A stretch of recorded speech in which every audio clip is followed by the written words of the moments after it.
This is my 1996 Acura Integra GSR that I'm currently, as you can tell, ripping apart, sanding down, and getting ready to paint. There's a lot of progress that has been made, there's a lot of progress that needs to get made, and basically what I'm going to be going over today is explaining to you guys exactly what I've been doing, what needs to get done, and how I'm going to accomplish that, and how you guys can do this as well if you want to paint your car or just restore it in general. As you can see behind me here, the cars are absolutely covered in snow. It is an absolute winter wonderland right now.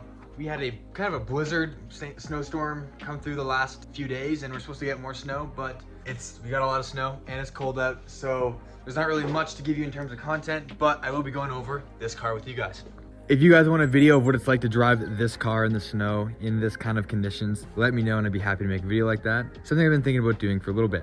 Now to dive right into it. As you can clearly see, I've removed all the panels on this car. The front bumper, I removed the A-pillar trim, the mirrors, door handles, all the side molding, and the side skirts, which are right here, one of them, along the bottom as well, along with the rear bumper, wing. Basically any piece of this car that can come off, I have removed it. And I did that for two reasons.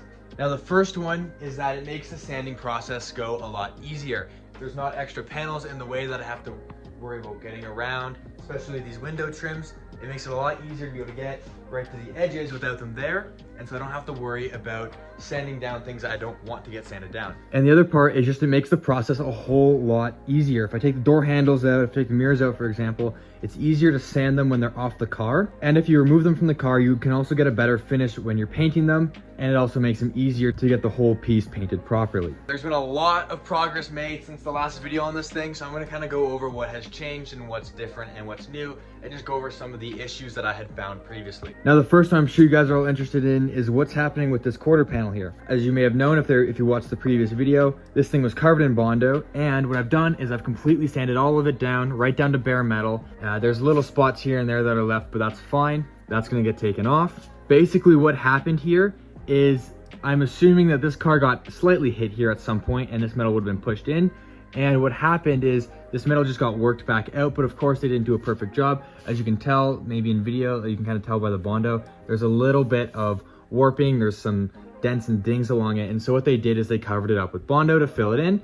However, when this car was repainted again 2 times, they did a really, really poor job of redoing it. And that's why there's so much Bondo that you've seen in the previous video, is simply because they just put way too much on. Now, luckily, the actual damage is not that bad. It's not very significant, and there are some high spots that I'll be able to knock down and probably some low spots I'll be able to bring out.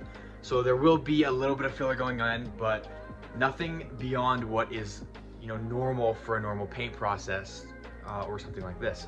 Now, the other piece was how the hood came up and hit the windshield previously, and it kind of dented the roof here. Now, I've sanded all the way down around it, and the Bondo is really just limited to this area, and it's really not as bad as it looks. And looking at it now, it's not going to need much filler in order to get that nice and smooth. Same kind of deal with the quarter panel. We'll do a quick walk around to the car, but as you can tell, every single panel has been sanded down to at least the first original layer of paint. Everything's been knocked down.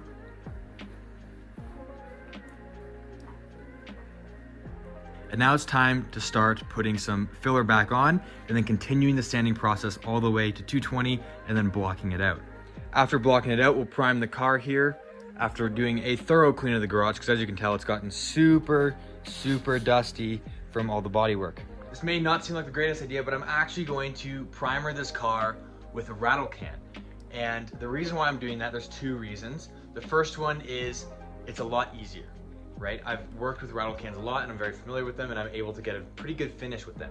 And the second piece is I don't have to worry too much about overspray, so if the garage isn't absolutely filthy clean, that's not a problem. And at the end of the day, I am going to be wet sanding and I am going to be making sure that everything is perfect anyways after the primer, so if there are any imperfections that come out, I will be able to address that easily and I won't have to worry about using a spray gun. I can just use a rattle can to top it back up if there's any spots that need to get readdressed.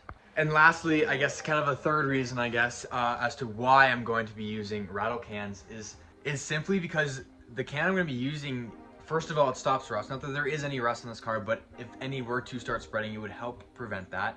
I'm gonna be using a pretty high quality primer, and I used it on my Cream Integra and it worked great. And so I wanna get the same finish I did before, so I'm just gonna be using the same process I did before. Now I am wanting to get these wheels taken off and this car on jacks, because I wanna keep these wheels in decent shape. I do plan on painting these white down the road to match with the cream, but for now, I'm gonna take them off and just keep them how they are. I still, of course, obviously have to redo all these panels and sand down a lot of these, like this side skirt, you know, for example, and like this bumper. I'm not gonna be reusing this bumper. I actually just recently got a new bumper that's gonna be replacing this one. But over here, you can see some of the more panels, like the door handles, the mirrors, the wing, the other side skirt, bumper valance, and of course, around the bike, the rear bumper. If you guys are wanting to paint your car, there's one piece of advice I would really recommend to everyone, is be prepared for more than what you anticipate in terms of work.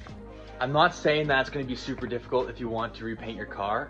It actually, realistically, if you still have original paint, hasn't been resprayed, it should be quite easy. You just have to, you know, rough up that original layer and go from there. However, I mean, with mine, for example, I had to take down 3 or 4 layers of paint in some spots because it was so thick.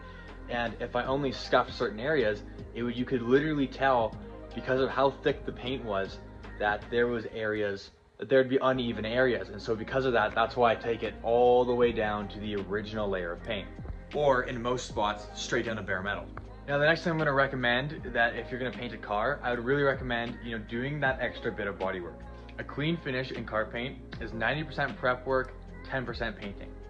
So if you screw up the painting process and you don't get a great finish on the paint, 90% of that's still gonna be pretty good, because if you put in the good work and you did a lot of body work, it's still gonna come out pretty decent. However, if you don't put in the body work and you leave spots, you know, that are uneven, if you don't sand it all the way as you should, if you don't primer it properly, all these things, your paint's not gonna come out very good. Even if you're a professional painter, it's just not gonna be the greatest. So make sure you go that extra mile and really put that extra bit of work in. And by extra work, I don't just mean sand the whole car down. I mean block it out. I mean, you can use lacquer thinner and you can spray that on your car to see uneven spots. It almost acts like a temporary clear coat. You can see any unevenness in the body panels. Like right here is a good example. On camera, it's really hard to tell, and it looks like this part of the panel is really straight, but there is a little bit of waviness here. And that's something that spraying lacquer thinner on, blocking out the car, using a guide coat, all these things is gonna help reveal and show you, you know, some of the imperfections in the car. Work with quality products. Even if you want to rattle can your car, even if you're using, you know, the cheapest stuff you can get, at least go with like something like Rust-Oleum, something that is known to be good quality. Don't use Duplicolor. If you're paint matching small spots, that's a different story. But if you're planning on doing a whole car or large panels, go with something that you know is going to be good quality. That's why I'm spending a little bit more money to get, you know, even just rattle can primer that's going to work good, as opposed to buying Duplicolor or whatever the cheapest no-name brand is, because at the end of the day, even if it's a little bit expensive, it's gonna save you money in the long run because it's gonna last. And I know if you live in the States, you can get rattle cans of like Rust-Oleum, for example, or even just Rust-Oleum primer that would work on cars well, for like $6 a can. Here in Canada, we're looking at anywhere from 13 to 18 bucks a can. So make sure you get the good stuff.